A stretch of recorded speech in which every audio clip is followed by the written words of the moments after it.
Hello students, myself Saptesh Kumar, Associate Professor, Department of Physics, Government College Sujangarh.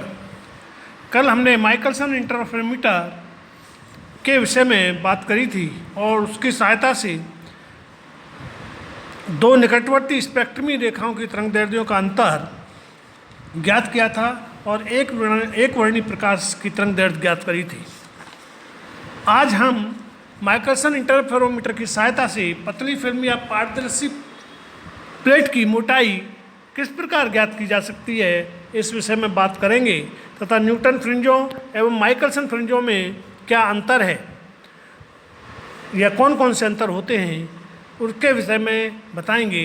साथ ही हम Fresnel biprism के सिद्धांत और कार्यविधि तथा उसकी एप्लीकेशंस पर भी आगे बात करेंगे। तो सबसे पहले हम माइकलसन इंटरफेरोमीटर की सहायता से पतली फिल्म या पारदर्शी प्लेट की मोटाई किस प्रकार ज्ञात की जाती है उस विषय में हम बात करते हैं। तो सर्वप्रथम माइकलसन व्यतिक्रमापी को श्वेत प्रकाश का उपयोग करते हुए सरल रेखीय फ्रिंजों के लिए समायोजित किया जाता है। इस स्थिति में केंद्रीय फ्रिंज श्वेत व आसपास की कुछ फ्रिंजें रंगीन दिखाई देती हैं। दूरदर्शी के क्रॉस तार को श्वेत फ्रिंज पर समंजित कर दर्पण M2 व विभाजक प्लेट P के मध्य म्यू अपवर्तनांक व T मोटाई की पारदर्शी पतली प्लेट या फिल्म रखते हैं, जिससे इस कर्ण के मार्ग में ट्वाइस म्यू -1T की वृद्धि हो जाती है तथा श्वेत फ्रिंजें अपने स्थान से विस्थापित हो जाती हैं। अब दर्पण M1 को माइक्रोमीटर की सहायता से इतना विस्थापित करते हैं कि श्वेत फ्रिंजें पुनः क्रॉस तार पर आ जाएं।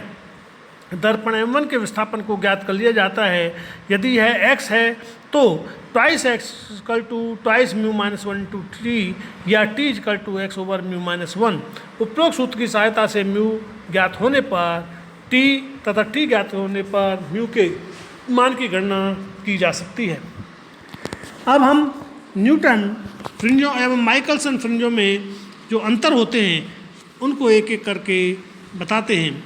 सबसे पहले हम न्यूटन फ्रिंज, ये फ्रिंजें वास्तविक फनाकार वायु फिल्म के कारण बनती हैं, जबकि माइकलसन व्यतिक्रमापी की सम मोटाई की काल्पनिक वायु फिल्म के कारण बनती हैं। ये न्यूटन रिंग, ये फ्रिंजें सम मोटाई की फ्रिंजें कहलाती हैं, जबकि माइकलसन इंटरफेरोमीटर में बनने वाली सम आनत की फ्रिंजें कहलाती हैं। एन में वृद्धि के साथ न्यूटन फ्रिंज की त्रिज्या Rn में बढ़ती है, जबकि एन में वृद्धि के साथ Rn माइकलसन इंटरफेरोमीटर में कम होती है। केंद्रीय फ्रिंज का क्रमांक 0 होता है, जबकि माइकलसन इंटरफेरोमीटर में केंद्रीय फ्रिंज का क्रमांक अनंत होता है। न्यूटन रिंग में फ्रिंजों को फिजो फ्रिंज भी कहते हैं, जबकि माइकलसन में इंटरफेरोमीटर इन्हें हेडिंजर फ्रिंज कहते हैं।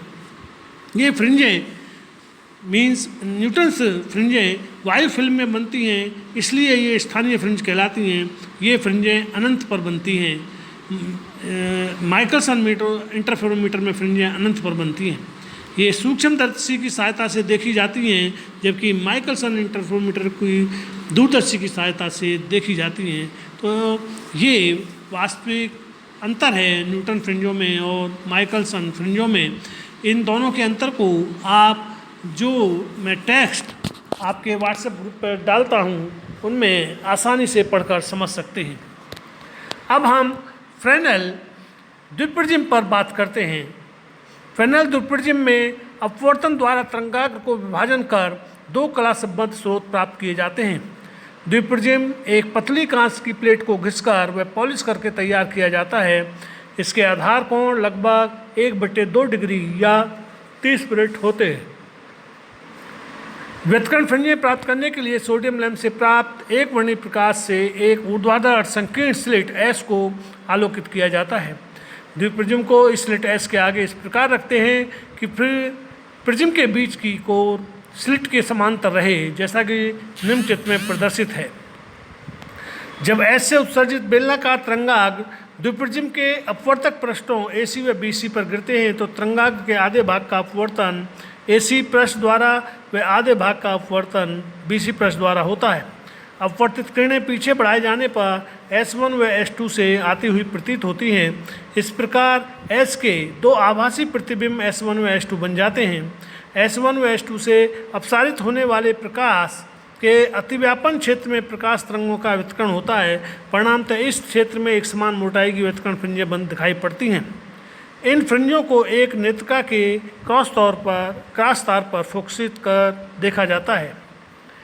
अब फ्रेनेल प्रिज्म की सहायता से एक वर्णी प्रकाश की तरंग दैर्घ्य ज्ञात करने की विधि पर हम बात करते हैं। प्रकाश की तरंग दैर्घ्य ज्ञात करने के लिए आवश्यक प्रायोगिक व्यवस्था निम्न चित्र में प्रदर्शित है। माना द्विप्रिज्म के अपवर्तक पृष्ठों AC व BC द्वारा किरण के मार्ग में उत्पन्न विचलन कोण डेल्टा है और यदि प्रिज्म का आधार कोण अल्फा हो तो delta is equal to alpha mu minus 1। यदि स्लिट S व द्विप्रिज्म के बीच की दूरी a है तो निम्न चित्र में दिखाए अनुसार d/2 is equal to a tan delta या a delta is equal to a mu minus 1 alpha. Delta अति अल्प होता है इसलिए tan डेल्टा की जगह हम डेल्टा लिख सकते हैं।